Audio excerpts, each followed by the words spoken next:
Видеого лайк басып, подписаться деген кнопканы басып, жанындагы коңгурочону баса кетиңиздер. Акыркы жаңылыктар сиздер менен.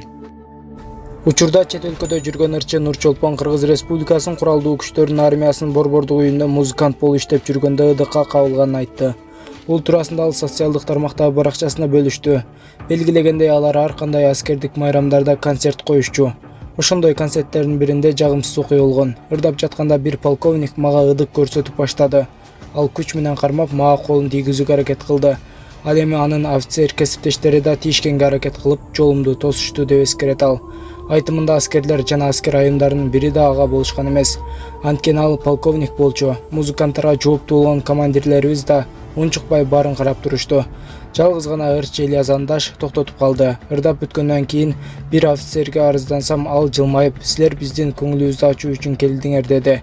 Жолдо келатканда кесиптештерим бул биринчи учур эмес экенин, мындан да жаман нерселер болгон дешти. Бирок аларга иш керек болгондуктан арызданбай турганын билдиришти. Мен арыз жазгам, ал адам кечирим сураган. Бул окуя өзүмдү баалоого жана сени баалаган жерде гана иштөөгө үйрөттү деп жыйынтыктады.